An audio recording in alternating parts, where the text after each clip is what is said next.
Tihnya abu anu pasca porob selet tegi abu hobon baha porobok kena. Ona chet ape leida je pasca porob cecet unka yanje metele tenko pasca the porob do bang huwa. Pasca do barya India kin pasca hoka kin pasca ke ropo kin. তাহলে পাঁচকা তো আবো আলিয়া দো আবো সান্তাল সমাজ no ধরম ধরম বাং কানা রমে বদল Kate খানগে নয়া আরিচলি দো নই দো পলসা মাঙ্গাল তো কাদায় মেনখান নই দো সাকাম অড়েজ কাতে নই দো আরো এটা না সংসারে রেপুট তো কাদা আদো যাহাই ওর সাকাম অড়েজ কাতে সেন কানা উনি দো নোয়া ঘরজ রেনা দো চেলে বিচা চেলে বিচারা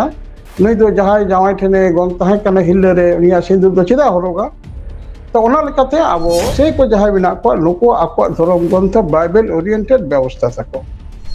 जोहार असनबिलाई प्रेस आमको सागुंदाराम इन देवासिस ने घाड़ी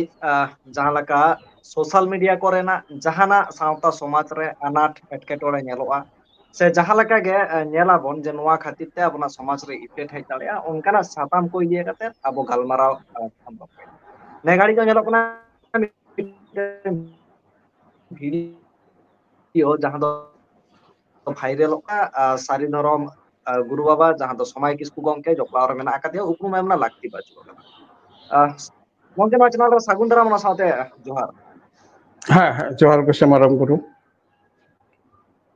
एकाला गंके नेघाड़ी जहां लका हा वीडियो मिट भाइरल करा जहां लका दो इसई को मिटंग ओपन स्टेज रे भाषण को एमेता को जहां लका दो को ललई कना जे धर्म एम बदल लंखान आमा आरिचाली आमा कल्चर नोआ दो बांग बदलवा ताहेना ओना साथे नोआ हको मेनेदा जे आबोआ हो बाहा बंगा मेना आकदा अदो होय नोडे गे ओकारे कुकली राकाब गतो कना जे ताहले तेहेन ख्रिस्टान को बाहा बंगा की मेना आकदा से तेहेन झतो धर्म रिया गे बाहा बंगा दो मेना आकदा चेरम लया अडी आयमा हको रोडा जे आबो होड़ हपन बन इसै लेनखान आबो लेगाचार अरिचली दबन हिडिᱧ कना मेनते मेनखान तिहिन पुष्ट पुष्टि नोडे सदर गया तिहिन आबो नो पास्का परब सेलेत तेगे आबो हबन बाहा परबक कना आ नो दो आबो लेगाचार अरिचली रिया मिटन व्यवस्था कना जोहार को समारम गुरु देश दिसम रे इरेन इंगाnya पुंता को सनाम हर ठेन इया सरी धर्म मानव जोहार कथा हुयुक कना मनमी दो ओना बारती बार जंगान गया बोन मेट मु लुतुर आलांग मोचानिए गे मनमिया दो हड़मोना देहो श्रेष्ठ गठन ताबन मेनखान मनमी दो आबो दो धर्म तेगे बोन हटिने कना मिटांग धर्म तैयार कना ओना धर्म बेढ़ाइते आकवा धर्म रेना शास्त्र कथा धर्म ग्रंथ सिसिजन रड़ बिहार टेनहार मेनान ओना चितान रे जाति को तैयार कना मिटांग धर्म बेढ़ा रे गोटा जाति को हेकना नुको जाति बेढ़ा ते मिटा समाज हेकना नोना अब मनवा शासनो रेना सभ्यता रेना नोआ मिटांग क्रम विकास रेना मिटांग रूट कना नोंका लेकाते के सनाम हटिनी कना कथे कना मिटांग होड़ जहा ये धर्म में पालावे दो नुई दो आया धर्म रेन जहा लई लक्षर रेगे धर्म साब मिना आज मिटांग धर्म रे मिना और एटा धर्म ना लई लक्षर से अरिचली चोला ताले खान ओना दो बेमानानोआ तो ओना लेकाते संताल जाति आजा धर्म आबो या धर्म सरी धर्म आबो सिसिजन दर से सृष्टि तत्व से आबो शास्त्र कथा जमसिम बिनती बेढ़ाई रे आबो नो समाज व्यवस्था ताबन तो आर मिटा आबो एटा जाति जहा बिना कोआ तुरुक बिना कोआ हिंदू बिना कोआ ईसाई बिना कोआ बुद्धिस्ट बिना कोआ जैन बिना को सो जो भी उनका अथम बिना कोआ गान ताले इसे को जहां बिना को नुको आको धर्म ग्रंथ बाइबल ओरिएंटेड व्यवस्था तको नुको जहां व्यवस्था गिरजा केंद्रिक सभ्यता तको और नुको दो गिरजा केंद्रिक गे समाज तको समाज केंद्रिक आको लाई लाक्चर अरिचली मिना तको तो संताल को जहां ला लाक्चर अरिचली मिना दो नोआ दो सरी धर्म बेढ़ाइते कना मेटा हर जखन गे धर्म में बदल केट खान गे नया अरिचली दो नै दो पलसा मांगल तो कदाय मेनखान नई दो साकाम अड़ेज काते नई दो आरो एटा ना संसारे रपुट तो कदा आदो जहाय और साकाम अड़ेज काते सेन कना उनी दो नोआ घरज रेना दो चेले बिचा चेले बिचेरा नई दो जहाय जावाई ठेने गन ताहे कना हिल्लेरे उनिया सिंदुर दो चेदा हरोगा तो ओना लेकाते आबो जेमन आबो समाज तो जे धर्म बदल लेखान लाक्चर से आकुआ सावता रेना अरी बांग बदला नोआ कथा दो बांग ठिका नोना व्यवस्था जहां लैदा ओना दो उनका नोआ कथा एकाल एनखान होय जहां लका तेहन को ललई kana ko जे akwa ho culture mena kata ako hoko santar kana santar leka ge akwa jaha baha bonga re bahay chala ko naike pura ব্যবস্থা ge ko apnara kata एनखान नोआ चिका लकाते हुयुक kana ar noa ko hui क्षेत्र रे ओका लकना अनाथ सिरजौ दाड़ेया santar कोआ धरम chetan नोआ दो आको जहां को संताल कनाय मेनते जे आज दो सरी धर्म रे मेना ओना दो बनु गया अबो जहां जे हिंदू दिकु कनाय नुई दो ईसाई कनाय मेनते उनते हिंदू समाज रे दो बनु गया ताले उनी दो हिंदू ना धर्म बगी कते हयतो ईसाई धर्म रे सेन कनाय ताले कन हिंदू धर्म केंद्रिक जहां नेमाचार मेना दो बोंगा बुरु मेना दो नोआ बात कते के सेन कना उनका लेकाते संताल को जहां को चलाओ कना संताल अपना नयस्व धर्म सरी धर्म से अपना बोंगा बुरु नुकु माने दिया गिडी टोकाते कोटा गिडी टोकाते आर मेटा बोंगा ठेन को सेन कना नुकु दो नोआ लाक्चर नोआ कल्चर व्यवहार रेना आइदल बनु तकवा कथा हुई कना जे बाहा बोंगा दो संताल जातिया कना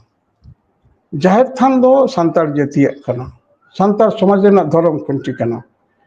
ईसाई समाज रेना दो जे ख्रिस्टान समाज रेना दो नोआ दो जाहिर दो धर्म कुंटी दो बांग कना जाहिर ताहलेन कान गे बाहा बोंगा हुआ और तुम्हारा जहां को जहां बाहा बोंगा जहां धर्म कुंटी बगी टोदा नुई दो ओंडे दो बाहा बोंगा दो कथा बाय ले गनो जेमन नोंका मिटन कथा बिना जे मिटा हिंदू को अडी हिंदू धर्म रे हर को ईसाई कन नते हिंदू को जहां बंगाली को असमिया को उड़िया को अडी हर को ईसाई ख्रिस्टान कन को तो नुकु दो उनका अक्वा जे नोरेना हिंदू को दुर्गा पूजा रे आको दो ख्रिस्टान धर्म में हाना नवा बाको पाला नवा दो नितंतो ना हिंदू धर्म ना अदुना लकता बाहा परब जहां कान दो बाहा दो संताल जतिया धर्म लेना सिसिजन रेना मिटांग अधिकन आराधन जुग कना नवा मन आराधन सिस्टम कना ताले उना लेकाते हो बाहा दो संताल जतिया निजस्व कना जहां नवा धर्म रे मिनाया आ नवा धर्म कोन जहां ओचो चलाव कना उनी दो नवा बाहा परब दो ख्रिस्टान रे दो बाय पाला दरिया जेमन नितो नुकु को लैदा नवा कथा नोड़े कॉन्सेंट काते आरो नोतेस के को आरो को नवा ती को लहायदा छे नवा नेमाचार के अंते को घोर संभाव दा नवा मतलब काते जे टोटल संताल समाज के नुकु दो ईसाई रे को संभाव लगी दो कना मेनखान आपे पे चलाव कना पे आले दो ओना बेतारेन दोले बांग कना जहां कथा कना बाहा बुंगा रेना जहां सिसिरजन रे ओना दो ख्रिस्टान समाज दो बांग कना आपे जदि उन्नत के नोना टान बाहा बोंगा रेना जाहिर बोंगा ना टान मेना तापे खान ताहले दे आरो रोड हिजुक पे आम दो समिटांग अबो बाहा बोंगा कनाम आर गुली पटी बाम सप्रोट ले दिया बाहा बोंगा कनाम जे हेड़ा कलर बाम सप्रोट ले दिया जाहिर रे बोंगा कना से बाहा कनाम आम दो पुड संडी से पुड बोदा बाहरे मोड़े रे मारंग बुरु बाम एमेदा और हांडे आम नोआम लैदा जे आले कना नोआ दो ताले दे आरो नोड़े रुवाल जुपे आपे रुवाल जुट ना तो रास्ता मेना गया घर वापसी मिटन कथा मेना तो दे आले होले अगु पियाले उनका सिस्टम मेना सिस्टम तला रे जाले धर्म रे बायदा मेरे वचिंग कते आरो सरी धर्म रे आपे रोड पे आपे जति तला पियाले तबे पे बोंगा बुरु दाड़िया नोका तो मिटांग बांग हुई मिटांग संताल समाज रेना आले तो नोआ ईसाई रेना ओना चेत आपे पे लैदा जे पास्का परब से चेत उनका अंजे में थेले थेन को पास्का तो परब दो बांग हुआ पास्का तो बारे इंडिया किन पास्का होका किन पास्का के रोपो किन ताले पास्का दो अब आले दो अब संताल समाज नो धर्म दो बांग कना ताले ओना लेकाते उनको जहां को नोआ को पालाव दाको नोआ दो अब जाति सावता डुबुई रेना को लैदा को नोआ दो आले संताल जाति रेन होर सरी धर्म रेन होर आले नोआ दोले प्रतिबादेदा जे बांग आपे दो जखन पे सेन कना आले नोआ कथा दो सकाम मोड़ी संसार रे दो आपे दो नोड़े दो ती दो आले पे लहाया आले नोआ सिंदूर दा दो आलम होरोग आमाम चटी सेन चाबा कने सकाम मोड़ी करा तो ओना लेकाते जुदी आम आरो साल हिजु सनामिया ताले खान दे उना सिस्टम में आम दे धर्म रे हिजू में आले बंगा बुरी में आले तो भागी के रस्के गेला पे हेज लेन काना पे ओड़ा बगी तो आदा मारंग बुरु आपे जम किदा नोड़े पे हारा बुरुइना नोते रिजर्व कोठल पे चगरी किदा आरो हानते सेन काते हनकु ठेन पे आपे सौ करी काना पे जे आले दो ये गेले नको दो बड़ी किया नो कथा आले आपे रेन जहां मिटांग कुड़ी दे चे मेरी हाथ दस कोई नुई लेदा मारंग बुरु दो शैतान गे नो कथा सोशल मीडिया जतो पे नेल ताला आपे जहां मारंग बुरु शैतान पे मिताय कना और मारंग बुरु बंगा बुरु चिकेता पे अपना कते ओड़े पे एने सेरिंग दा पे पासका परब दा पे चिकाय दा पे नोआ सांतार जेते नोआ मारंग बुरु दो से ठेकुर जीवी दो नोआ कैंसर डेडी दो नोका रोटे लगी से बीन किदिंग लगे दे बाय मा कदा आपे तो नोड़े जेत है कुछ चास लगी नो तो मिना आले नोआ जेते आपे लुसुपुल ना इधर पे बन तपिया नो नो कथा ekal guru baba noa sumung do banga abo noa hobon nyela kata jahan laka ako ko men keda ko baha bonga kana ko na baha bonga re jahan church re chalai na ko ore sarjom baha matkom gele ko bonga da ko santar santar na tunda tamak ব্যবহার kate enkan santar fan noa na goropan jinis se duk rena jinis cheda nongkana अब टमाक तुमद दो जहां मानथा दो balm व्यवहार दाड़े कोई बाको व्यवहार दाड़े चेदा ओना दा अब जेतियरी सपब कना अब बंगा सपब कना मारंग बुरु हर जखने ठेकुरा थाने गोटा नामेद कोआ पांजा नामेद कोआ सरिसर्जम मुटरे कथा सरीना जे जीवी रे जहां मेनाय दो नुई के ठेकुर स्वयं कनाय मंचपुरी दो नुई दो दारे रूप रे मेनाया अथाम दारे मुद्रे ठेकुर जी दो सर्जम दारे रूप रे मेनाया नई सार्जम दारे रूप रे मिनाय खातिर दिगे सार्जम दारे दो आबो सांतार जेते दो सरी सार्जम जाहिर काना बंगा थान काना नई सार्जम दारे रूप रे नई मिनाय खातिर ते आबो नोआ दो सार्जम ना धुरो गया आबो पवित्रतम जेर काना और सार्जम दारे रूप रे नई मिनाते नुयाती सेसी जी ठकुर जीवाती सार्जम सकम तेगे आबो दोन बंगा बुरे और सार्जम भाग्यबन ठकुर तेन म सप्रदा नोआ दो आबो नितांत सांतार जेते निजस्व मिथोलॉजी काना धर्मना मिथोलॉजी काना थियोलॉजी काना एबार हुए कना सरी सार्जम बुटरे टमाक तुमदे तिरियो से हाटा दड़ुआ आसार कपी नोआ जतो चाल कना नोआ दो आबो सांतार जेते बंगा सपब कना जिसु ठन दो नोना सार्जम बाहा सप्रो लगी दो आम दो एमनी सार्जम बम सप्रो दड़िया बाहा दो जतो ओड़ा कना धरती जुगतो कना मेन कान बाहा नितुम ते आबो आलेया धरम बहाना कते दो ओंडे नोआ दो बाम सप्रो दड़िया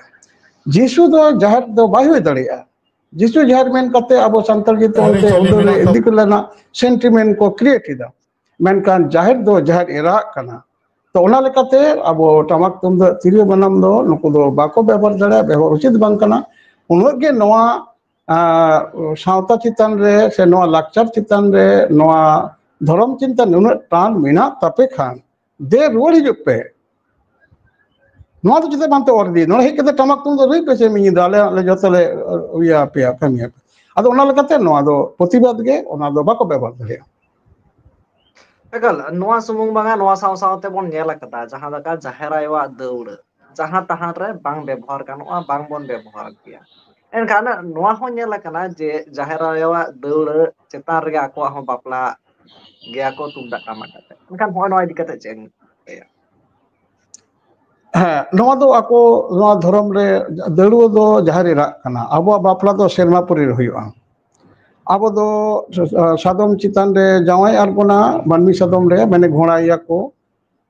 आर नुकु मोड़े को जहाय नुकु मोड़े बहिया मिना को दो से बाहिया तको नुकु को उनी को तुलिया दड़ुआ चोटे बापला सेरमापुरी हुआ नोआ कॉन्सेप्ट दो नोआ थीम दो नोआ थियोलॉजी दो आबो सांतार जेते सरी धर्म रियाक कना मेनखान एटा धर्म नोआ दो बाय व्यवहार दड़िया जेमन हुई कना आम दो हिंदू दिकुआ जहां व्यवस्थापना मिना दो धर्म ना मिना दो आम दो उनका सांतार जेतिया कमी रे जे मिटांग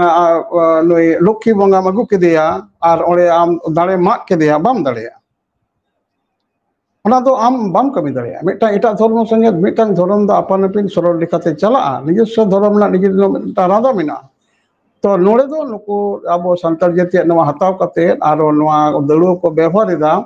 नुको दो प्रतिबाद दो कना नवा दो उचित बांग कना ना आले पे करावा नवा दो धर्म नासा लुसपुल रेना ᱮᱴᱟᱜ ᱫᱷᱚᱨᱚᱢ ᱡᱟᱦᱟᱸ ᱫᱷᱚᱨᱚᱢ ᱵᱟᱹᱜᱤ ᱦᱚᱴᱚ ᱠᱟᱫᱟ ᱚᱱᱟ ᱫᱷᱚᱨᱚᱢ ᱨᱮᱱᱟᱜ ᱡᱟᱦᱟᱸ ᱥᱚᱢᱟᱡᱽ ᱵᱮᱵᱚᱥᱛᱷᱟ ᱥᱟᱶᱛᱟ ᱞᱮᱵᱮᱫ ᱞᱚᱴᱚᱢ ᱨᱮᱱᱟᱜ ᱠᱟᱹᱢᱤ ᱦᱚᱨᱟ ᱠᱟᱱᱟ তাহলে টামাক তুমদো আপে তো উনকুয়া যিশু আপে তো নুকুয়া দো সিস্টেম যাহা কানা গির্জা রে কো বাপলা গির্জা রে যাহাই উনি ফাদারে থানা সে আকরেন যাহাই কো ধরম গুরু মিনা কো দো নই বারিয়া উনকো অনে কো প্রেয়ার কো অনে কো তিঙ্গু কিনে কো অনে কো বাপলা চেত কো পাল্টাওয়া বদই অনকা মিটাং অংটি কো বদলা সে চেত কোনটা আকো সিস্টেম রে মিনা তো আপে যখন আলে অনে পে সেন কানা কুই আলে তো না আপে সিস্টেম দো বালে ফলো আপে দা তাহলে আপে নোয়া সিস্টেম দো ভালো আপনা অধিকার বনে তাপে আপে টামাক তুমদো সিন্দুর আপে বাপে ব্যবহার দাঁড়িয়া তো ওনা লেকাতে নোয়া দো আকোয়া মিটাং ওড়া চালাও কানা কো টান দো মিনা তাকো নতে আর হানতে সেন কাতে কো সেব করি কানা আলে দো সাপা হড় কানা লে আলে দো ইসেই কানা রে যিশু মসি দো কয়ে গoj কাতে বাঞ্চা রুহরে নাই সে কো রেস্কেই দা আবো সিস্টেম রে দো ওনা দো বাং আবো গoj কাতে হড় দো কো বঙ্গা उनको तो को बांचा रोड नौका सिस्टम दबा बांग कना काजे आले चेदा पे दी दबा आपे आपे लगा तहन बेसे आले तो कोनो आपत्ति बनुआ मेनखान आले सावते ओड़ा आले पे दिया जुदी जुदी सनाय पे ताला पे जोड़ जुप पे समाज तले थान पे जति तले थान पे आले कोनो आपत्ति बनु एकल गुरु बाबा एंते खान होय जहां लका अबो बन नेला कता जहां सांताल को हिंदू रे को चला कना जहां सांताल को मुस्लिम रे को चलाव कना मित बार उनकान वीडियो चित्र सामांग रहे कना इनखान इसे रे जास्ती खना जास्ती को चलाव कना अदो होय जे अबोना कल्चर को व्यवहार दा से अपप्रचार दा को जहां लका दौल चिता रे को बापला कना एनखान जहां लका जिसु जाहेर को तैयार दा तार पोते ओडे को बाहा बोंगा कना को दाग को दुलेदा एनखान नोआ को विरोध रे उनकाना स्टेप चेदा बाय नेलो देखो कथा अब हर हपना जहाँ धर्म व्यवस्था तबन मांझी सिस्टेम तबन अब जहाँ सारी धर्म रेना मिटांग अब सावता रेना आरी तबन अब हर दो दाग लेकान अब दो सरल हर काना बन अब दो कई जे खपरी रे हर बाबन चला कारण अब धर्म रे कोरे तापम तपुर कथा कोरे बनु थाको तबन तो ओना लेकाते नुकु नितो आबोरे किछु हर को हरे कृष्ण इदाको सेंसेशन इदाको माना को संकीर्तन दाको राम नवमी रे ओना को इदी काते को तुमदे टमाक को व्यवहार दाको आर कोले कोरामले जय सिया राम कोनका को लई दाको आबा नुकु हरे कृष्ण मेन काते नुकु को एने कना को हड़ा संताल हपना नवा टमाक तुमदे रे आबार तुड़ुक रे नेलोक कना इसे रे सेन काते ओरे करीम टुडू को मिटांगे नुकु ना को मौलवी काता को से चिली कांता को आरो हरते को नोआ को कुरान हरते को लई दाको आरो मिटांग कुड़ी गिदरे सेरेኝ दा हड़ा राहाते उनको कुरान हदीस सेरेኝ दा नोआ दो आबो दो संताल जाति दो नोआ प्रतिबाद दो होयो कना तो बटी मेनखान नितो दो माझी हराम को नेल दा ओकोय को हानते हानते को सेनोक कना आपे दो चला चबा पे नोना आलिया जहां रोड कना आलिया जहां एने सेरेኝ कना आलिया जहां बोंगा बुरुआ सापा टमाक तुमदे तिवे बनम कना आलिया दो कस्टमरी इंस्ट्रूमेंट कान तलिया नोआ दो आलपे ओरा तो ओना लेकाते नोआ नितो दो प्रतिबाद हुई अतो बटी हुई कान गिया नोआ तो अब सहाला हर कतिते अब जदि बाबन सहाला लेका नोआ दिसम रे उन हड़ा उत्थान बांग होई को अब नोआ दिसम रे जतो अब संताल अडी रकम तो निसलो काट बना अब चितान रे के राजनीतिक शोषण के बांग चला कना धर्मीय शोषण समाप्त को कायम कदा अब सिधु कने किन हुल केट को खान अब नुकु इंग्लिश को अब संताल जातिया धर्म नासाव लगे नुकु ख्रिस्टान रे से ईसाई रे कन्वर्ट को एप केदा को मिसने नितो दो ईसाई को हारे नुकु हिंदू को अनुकूल ठाकुर को छेंगे छाम चेत बना उनते को दिकेट बना को अब नुकु तुड़ु को उनका को कुरान हदीस का पढ़ाव चेत बना अब हर को सेनोक कना पहिले तो अब ओड़ा गेबन सामटावा अब ओड़ा रे जाय हर बाको बुझिदा नुकु नवा कथा बोले अब लुन बरा मिथोलॉजी कना अब एमन कोना धर्म रेना एमन सिस्टेम कान तबना अब कथा जतोर को फॉलो अपेदा जेमन कना अब सरी सजम बोबरे ठाकुर जीवन अब बन बंगाया नई बन आराधना नई बन मिशन सपुत तबना नवा दारे ग्रुप के अब बंगा बिना को नुकुते अब जतो दारे को बगा रु देबो रहोय काट को नुकु नवा सरी सजम दारे ना जे जेर मेना दो नवा कना धुणे नॉट एंटीबैक्टीरियल ट्रेंड बिना धरती ईसाई ताम और हिंदू ताम से मुस्लिम ताम से तुड़ुक ताम से इस्लाम ताम से बुद्धिस्ट ताम से जैन ताम जो भी हो सानाम हर के धुणे को आतारेदा धुणे आतार कते धर्म रेको नवा को धर्माचरी सफलदोग कना को मेनखान धुणे रेना जहां रिसोर्स कना सारजम दारे कना अकोय बंगा कना एकमात्र अब सान्ताल जाति बन बंगा कना तार अब नवा सारजम जेल रे एंटीबैक्टीरियल ट्रेन बिना जीवी बंचाव रेना दाड़े बिना मेटांग हर जुदी धुआयना ओड़ा रे जे कोनो धुआ कान के हड़मो नवा जीवी बाय हतावा आत्मादा मेनखान धुआ एमा कान के ओना धुआ दो किंतु जीवी हतावा माने आत्मादा चाबा ता नो जे नोना मिथोलॉजी अब चितान रे बिना दो जतो गे अब दो सहा ला गया बोन सेनो कना को तबे अब हर तो बाबन कई जे खपरी गया जे मा आलो पे चला ताबना आबरेन होरे गoj लेनखान अब हापराम को उमूल भीतर ते बोलोना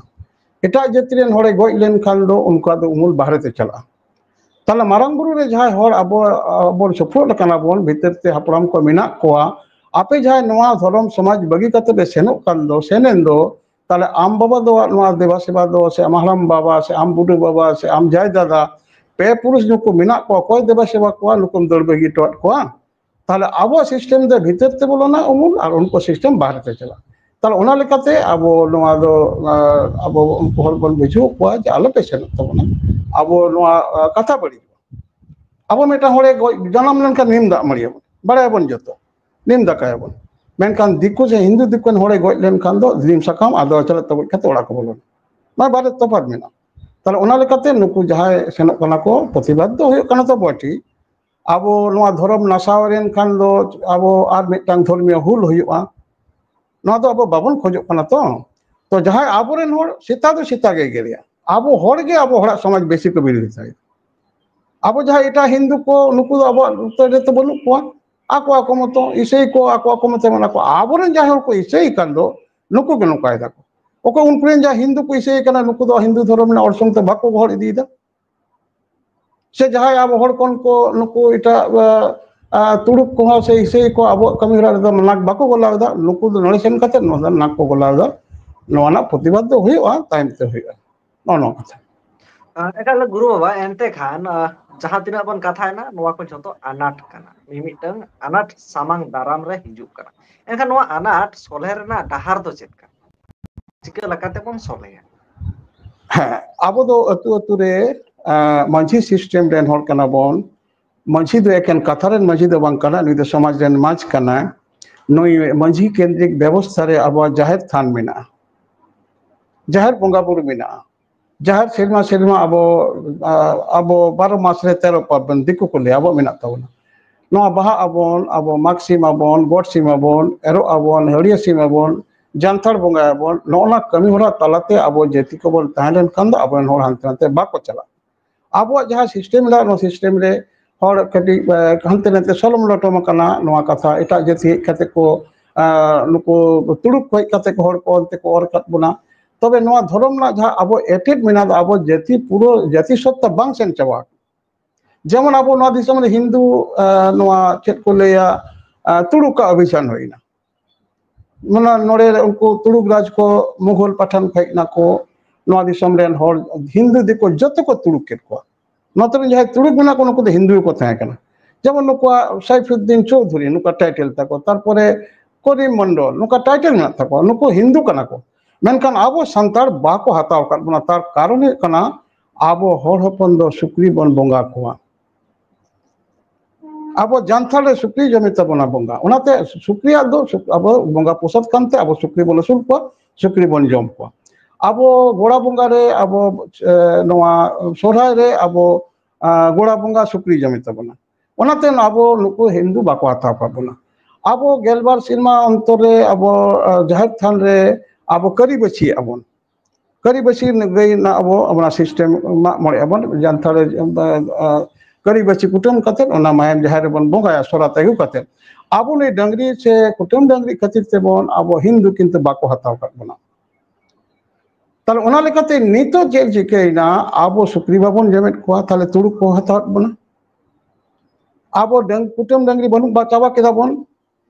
डंगरी तो अब जम दो पाप कना किंतु एमन पाप कना जहाना कथा अब जमसिन मिनती रे मिना दो जे लिटे आज दे मिता दिया मनमी जदी को पापा गुनहया को जदी डंगरी चंद हमको कुटम आम तंगम तो माने नुन मारंग पाप बोले हे आतांगा तो आम चो सेनमा प्रति रुवल में पातालपुरी खन अगू केते नो जे मिटang abo सिस्टम मेना नो सिस्टम चाबाइनते हर हानते हानते को इदि बोना को मेनखान नोना समाज ने एटेक दा बठिन मेना गया आबोरेन कुड़ी गिद्रे दिको एन तुलुक बाको हताव करको उन समय नितो दो नुको हताव के आबो कुड़ी गिद्रा जे तुम मेन हासा बिना नुको कुड़ी गिद्रे को बापला को आर उन हासा को मालिक को कना को कथा चिकेना मूल गिते दोकारे मेना आबो उनको हर नोआ सुक्री बुंगा को बगी कना सुक्री को जम लेखन के तुलुक पे लेकारे तोबा तोबा नुको दो सुक्रम को जम आले बाले हताव तन नोन करे आबो नोआ अनाथ बन चाबाया नोआ आबो धर्म ले बन ताहेना सरी धर्म बन कल्चरा आबो 12 मासे ना 13 पाबन तबन नोआ कमी रे समाज बन अगुया नोआ तके आबो संजति दबो तबन चलो आयमा सराव तेन आबो बन नाम ले दिया गुरु बाबा सारी धर्म गुरु बाबा समाज किसकु एनखान चिका लेकाते आबो जहां सावता समाज रेना धर्म से आबो जुमिद बन ताहेना ओका लेकाते आबोना धर्म ताहेना